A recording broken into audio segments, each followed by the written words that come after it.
അനിൽ ആന്റണി നേരത്തെ പുറത്തുവിട്ട വാർത്താക്കുറിപ്പിൽ നിന്ന് പേര് നീക്കിയ ശേഷം കേന്ദ്ര സർക്കാരിന്റെ പ്രസ് ഇൻഫർമേഷൻ ബ്യൂറോയുടെ പ്രസ്താവന എന്ന തരത്തിൽ CPM വിരുദ്ധ മാധ്യമ പ്രവർത്തകരിലേക്കും മാധ്യമ സ്ഥാപനങ്ങളിലേക്കും ഇതെത്തിച്ചു. ഈ കള്ളത്തിലൊക്കെ പറയുന്നതിനൊരു ലിമിറ്റ് വേണ്ടേ? ഏത് മന്ത്രാലയം എന്ന് പോലും വ്യക്തമാക്കാത്ത കുറിപ്പ് ആധികാരികമെന്ന നിലയിൽ മാധ്യമങ്ങൾ വാർത്തയാക്കി. അനിൽ ആന്റണിയുടെ വാർത്താക്കുറിപ്പ് സാമൂഹ്യ മാധ്യമങ്ങളിൽ പ്രചരിച്ചതോടെയാണ് സുരേഷ് ഗോപിയുടെ ഓഫീസും ചില മാധ്യമങ്ങളും പടച്ച വ്യാജ വാർത്ത പൊളിഞ്ഞത്. അപ്പൊ ഇന്നലത്തെ പത്രങ്ങളൊക്കെ കൊടുത്ത ഈ വാർത്ത വ്യാജമാണ്, അത് പൊളിഞ്ഞു എന്നാണ് ആര് പറയുന്നത്? ഈ പറയുന്ന തിരുവണ്ടൻ സഖാക്കളുടെ ഈ വാറോല പറയുന്നത്. ഇനി നിങ്ങൾക്ക് ഞാനൊരു ഓഡിയോ കേൾപ്പിക്കാം. ഇതേതായാലും NK പ്രേമചന്ദ്രൻ അറിയാലോ. NK പ്രേമചന്ദ്രൻ, നമ്മുടെ പാർലമെന്റ് അംഗമായ NK പ്രേമചന്ദ്രൻ ഇതേ കാര്യം, അതായത് അനിൽ ആന്റണി പറഞ്ഞ കാര്യം സഖാക്കന്മാർക്ക് വിശ്വാസമില്ല, അനിൽ ആന്റണി പറഞ്ഞ കാര്യം ഞങ്ങളെ പരിഗണനയിലില്ല, JP നദ്ദ പറഞ്ഞ കാര്യം സഖാക്കൾക്ക് വിശ്വാസമില്ല, JP നദ്ദ പറഞ്ഞ കാര്യം സുരേഷ് ഗോപി പറഞ്ഞിട്ടും വിശ്വാസമില്ല, ഈ പത്രക്കുറിപ്പ് കേന്ദ്ര ഗവൺമെന്റിന്റെ പത്രക്കുറിപ്പ് ഇറക്കിയതും ഇവർക്ക് വിശ്വാസമില്ല. ഇനി NK പ്രേമചന്ദ്രൻ MP പാർലമെന്റിൽ ഇത് സംബന്ധിച്ച് ചോദിച്ചപ്പോൾ പാർലമെന്റിൽ NK പ്രേമചന്ദ്രന് ആരോഗ്യ വകുപ്പ് മന്ത്രി നൽകിയ മറുപടിയുണ്ട്. ആ മറുപടി ഇത് തന്നെയാണെന്നേ. കേരളത്തിൽ ഒരു ചില്ലിക്കാശ് കൊടുക്കാനില്ല എന്ന് തന്നെയാണ് പറഞ്ഞത്. ഇതും വീണ ജോർജിന് വിശ്വാസമില്ലേ? പാർലമെന്റിൽ NK പ്രേമചന്ദ്രൻ MPക്ക് രേഖാമൂലം കേന്ദ്രമന്ത്രി നൽകിയ മറുപടിയും വീണക്ക് വിശ്വാസമില്ലേ? അപ്പൊ പിന്നെ വീണപ്പിനെ ആര്യ വിശ്വസിക്കാൻ പോകുന്നത്? നിങ്ങൾ ഇതൊന്ന് കേൾക്കണം. ഈ NK പ്രേമചന്ദ്രന്റെ ഈ പ്രസംഗം, ആ പ്രസംഗം ഒന്ന് കേൾപ്പിക്കാം.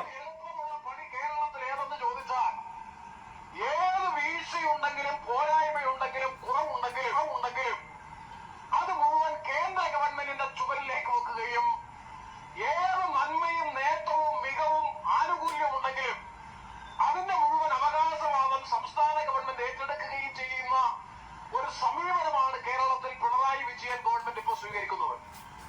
ഇത് ഞാൻ പറഞ്ഞാൽ ഞാൻ BJP ആയി ചിത്രീകരിക്കപ്പെടും, ബ്രാൻഡ് ചെയ്യപ്പെടും. ഇപ്പോ കേരള ആശ ഹെൽത്ത് വർക്കേഴ്സ് അസോസിയേഷൻ പ്രവർത്തകരും ശ്രീ സുരേഷ് ഗോപി ഈ സമരകേന്ദ്രം സന്ദർശിച്ചതിന്റെ പേരിൽ നിങ്ങൾ പകുതി BJP ആയിട്ടുണ്ട്. ഇപ്പൊ പൊതുമണ്ഡലത്തിൽ ഞാൻ നേരത്തെ തന്നെ പൂർണ്ണ BJP ആയി പ്രഖ്യാപിക്കപ്പെട്ടയാളാണ്. അതുകൊണ്ട് എനിക്കിത് പറയുന്നതിന് ഒരു മടിയുമില്ല. ഞാൻ പാർലമെന്റിൽ ഉന്നയിച്ച ഫെബ്രുവരി മാസം ബഡ്ജറ്റിന്റെ ആദ്യഘട്ടത്തിൽ പാർലമെന്റിൽ ഉന്നയിച്ച ചോദ്യത്തിന് ബഹുമാനപ്പെട്ട കേന്ദ്രമന്ത്രി കൃത്യമായ മറുപടി നൽകി. സംസ്ഥാന ഗവൺമെന്റിന്, കേരള സംസ്ഥാന ഗവൺമെന്റിന് ഈ വർഷം ദേശീയ ആരോഗ്യ ദൗത്യം പരിപാടിയുമായി ബന്ധപ്പെട്ട് ലഭിക്കേണ്ടുന്ന മുഴുവൻ തുകയും ജനുവരി മാസം 25-ാം തീയതി മുമ്പായി തന്നെ ധനവർഷം മാർച്ച് 31 മുമ്പ് കൊടുത്താൽ മതി. മാർച്ച് 31 മുമ്പ് ബഡ്ജറ്റ് അലോക്കേഷൻ കൊടുത്താൽ മതി. ജനുവരി മാസം 25-ാം തീയതി തന്നെ 912 കോടി രൂപയിൽ ഏതാണ്ട് 800 കോടിയിലധികം രൂപ ജനുവരി മാസം 25-ന് മുമ്പ് കൊടുത്തു എന്ന് കേന്ദ്ര ഗവൺമെന്റിന്റെ കേന്ദ്രമന്ത്രിയുടെ ഉത്തരം പാർലമെന്റിൽ കിട്ടി. ഇന്നലെ കേരളത്തിന്റെ പ്രതിപക്ഷ നേതാവ് സഭയിൽ ഞാൻ ഉന്നയിച്ച ചോദ്യത്തിന്റെ ഉത്തരവും സഭയിൽ ഉന്നയിച്ചു. ഒരു മറുപടിയുമില്ല.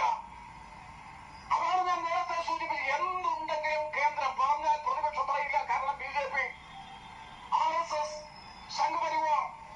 അപ്പൊ സംഘപരിവാറായി, RSS ആയി, BJP ആയി ബ്രാൻഡ് ചെയ്യപ്പെടുന്നുള്ളത് കൊണ്ട് ഇപ്പോ പലരും സത്യം പോലും പറയാൻ താല്പര്യപ്പെടുന്നില്ല. ഇതാണ് കേരളത്തിന്റെ പൊതുസ്ഥിതി. പിന്നെ CITയുടെ നേതാക്കൾ നടത്തിക്കൊണ്ടിരിക്കുന്ന പരാമർശങ്ങൾ, പ്രതികരണങ്ങൾ, സത്യത്തിൽ അവർക്കൊരു തൊഴിലാളി വർഗ രാഷ്ട്രീയ പ്രസ്ഥാനം, തൊഴിലാളി വർഗ വർഗബോധമുള്ള രാഷ്ട്രീയ സംഘടന എന്ന് പറയാനുള്ള ധാർമ്മികാവകാശം പോലും ഇന്ന് കേരളത്തിൽ CPM-നില്ല, CIT-നില്ല എന്ന് പറയാൻ ഞാൻ ആഗ്രഹിക്കുന്നു.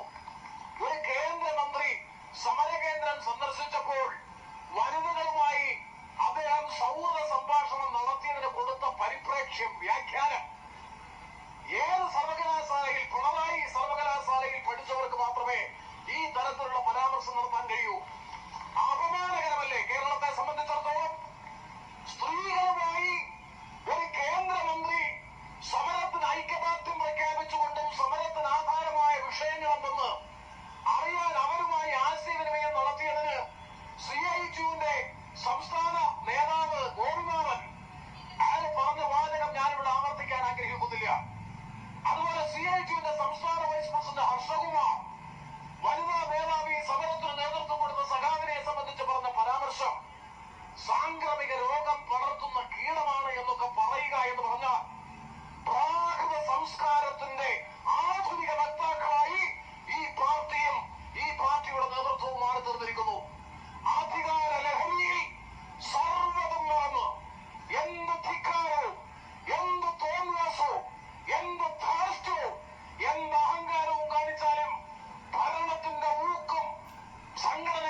അവതരിപ്പിക്കുക.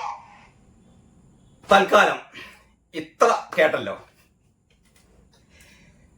NK പ്രേമേന്ദ്രൻ പറഞ്ഞതിന്റെ അപ്പുറത്തേക്കൊന്നും എനിക്ക് പറയാനില്ല. അതായത് NK പ്രേമേന്ദ്രന് പാർലമെന്റിൽ മന്ത്രി കൊടുത്ത മറുപടിയാണ് പറഞ്ഞത്. അതും വീണക്ക് വിശ്വാസമില്ല. ഇപ്പൊ ഏറ്റവും പുതുതായിട്ട് പറയുന്നത് എന്താണെന്നറിയോ?